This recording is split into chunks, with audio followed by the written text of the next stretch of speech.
El género de horror es queer.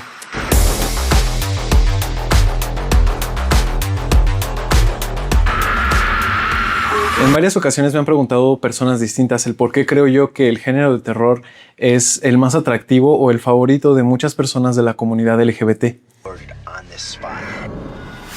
Y bueno, estando en este mes del orgullo, pues me pareció un análisis bastante acertado de hacer en estos días. Así que espero que les guste, vayan por algo de botana o algo de tomar, que yo me voy a quedar a platicarles.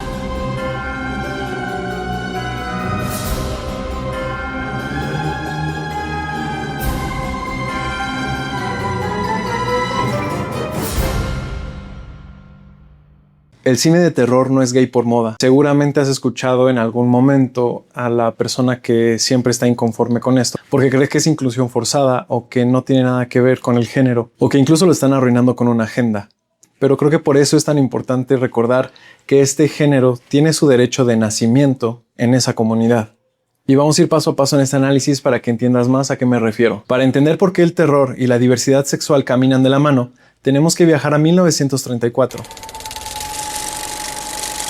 En ese año, Hollywood implementó el Código Hays, que si eres cineasta o has estudiado la historia del cine, sabes perfectamente cuál es. El Código Hays era una ley de censura brutal que prohibía explícitamente mostrar en pantalla cualquier tipo de perversión sexual. Y sí, para ellos la homosexualidad encajaba perfecto en ese concepto. Al no poder mostrar personajes abiertamente LGBT de forma positiva, los creadores no se rindieron. Y como pasa casi siempre con todas las reglas y prohibiciones, se tuvieron que volver mucho más creativos y brillantes en eso. Y crearon el queer coding. Si no puedo mostrar mi realidad a la luz del día, la voy a esconder en las sombras. Y la voy a meter en la piel del monstruo. Y aquí entra uno de los genios más grandes que fundaron el terror, James Whale. Él dirigió las obras maestras de Frankenstein para Universal. Y resulta que James era abiertamente gay en una época en donde eso era peligroso. Él no nos transmitió un monstruo aterrador porque sí, sino que virtió su propia experiencia de vida en la criatura. Cuando todas estas personas enfurecidas con antorchas persiguen al monstruo de Frankenstein, no es precisamente porque él sea malo, sino porque esas personas en realidad le temen a lo que no pueden comprender. Y esa, pues es la metáfora perfecta de la homofobia internalizada de la sociedad. Y aquí les sugiero mucho un libro que se llama Monsters in the Closet, que justamente dice, tanto los monstruos como las identidades queer han compartido históricamente el mismo refugio, los armarios sombríos. Pero el monstruo no solo daba lástima, también desbordaba un deseo que la heteronorma quería contener a toda costa. Con el vampiro encontramos otra metáfora, que es la de la tentación y el deseo prohibido. Morder el cuello en la oscuridad, la doble vida nocturna y sentir que perteneces a una naturaleza diferente.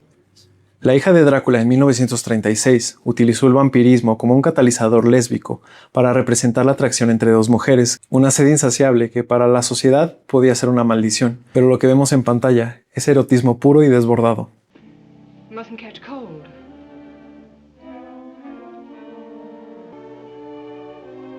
I think I'll pose tonight. I think I'll go if you don't mind. Please don't come any closer. Mucho antes de Bram Stoker, la literatura gótica ya exploraba este tipo de amor con Carmilla. En la música, en la pintura, en el cine, la literatura, todos y cada uno tienen un referente, eligiendo la clandestinidad para poder proyectar una doble lectura de lo que estábamos viendo. Y entonces nos llegaron los años 80. Una década marcada por el neón, los asesinos con máscara y en el mundo real, la crisis del VIH y el SIDA. En ese momento el body horror o el horror corporal estalló porque reflejaba inconscientemente un pánico moral que tenían las personas del miedo a su propio cuerpo, a que éste los traicionara o que cambiara por dentro.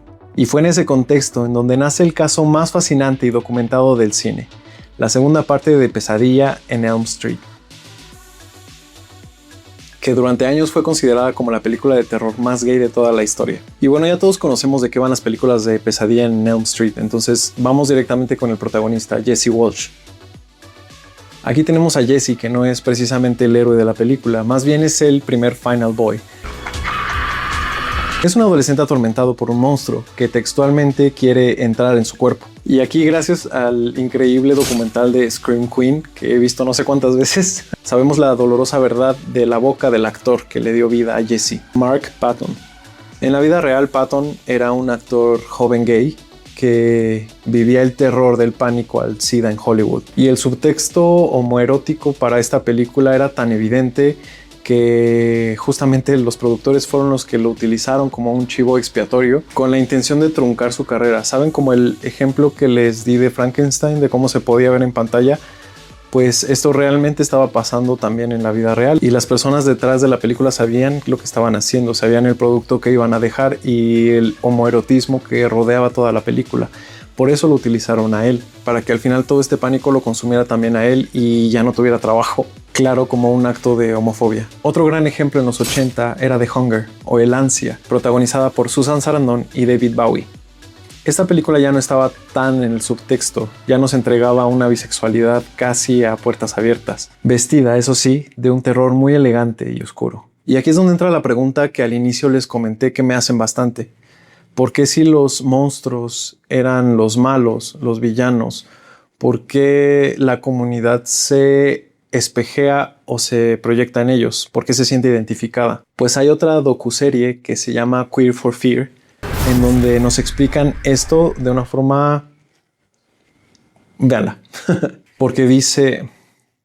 Para una audiencia que ha crecido escuchando que su identidad es una aberración, una enfermedad o algo antinatural, el villano de terror se vuelve extrañamente magnético. El monstruo es el único personaje que no pide perdón por existir. Y aquí tenemos otro ejemplo, Clive Barker, un hombre abiertamente gay que es el creador de Hellraiser. Y este diseñó a los Cenobites desde la estética BDSM, que bueno, podemos ver que es muy obvio, es muy evidente, encontrando precisamente esa belleza o esa poesía cinemática en la transgresión y el dolor.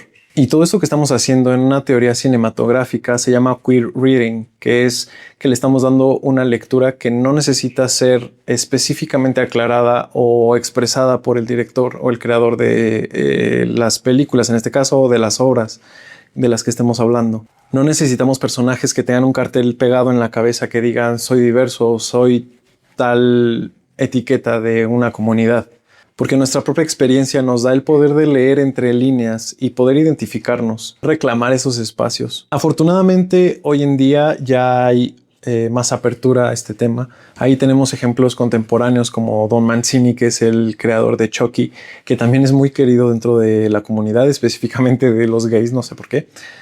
Pero bueno, su creador, ya muchos saben que su creador es gay. Ya con estas nuevas películas y esta nueva ola de terror estamos viendo cómo estos y estas cineastas, directores y directoras están haciendo que lo queer pase del closet a los roles protagónicos, ya sin metáforas y con una conciencia ya más abierta y sobre todo con orgullo. Y si pensamos en un clásico de culto moderno, tenemos a Jennifer's Body, que si bien la crítica no fue muy benevolente con esta película, la comunidad, sobre todo lésbica y bisexual, la abrazó y la atesoró. Porque esta es una historia en donde no solamente es un demonio que come hombres, sino que es una mujer que usa la monstruosidad para acabar con un ideal machista y vengar una situación de abuso en la que ella no pidió ser parte. ¿Te suena de algo? Aparte de que nos regaló grandes frases en contra de esos hombres. You're killing people. No, I'm killing boys. Boys are just placeholders. They come and they go. Y bueno, acabamos de sumar Leviticus a este catálogo que la verdad me encantó. Me encantó porque justo vemos esta transición de cómo ahora la diversidad toma el rol protagónico de sus propias historias. Y pues este se cuenta con un terror religioso que la verdad le puede llegar sobre todo a quienes tengan experiencias de este tipo, pero no cierra sus canales a una experiencia homosexual, sino que puede tocar incluso personas que han tenido experiencias traumáticas con la religión, como suele hacer el terror religioso. No, véanla. Así que la próxima vez que alguien diga que la diversidad sexual no tiene nada que ver con el terror, recuérdales que vivimos en un mundo de normas que rechazan y temen a lo que es diferente en varios niveles, pero también en las sombras los monstruos encuentran su poder. Feliz mes del orgullo a todos los monstruos y recuerda darle like, suscribirte a La Morgue y nos vemos en el próximo video.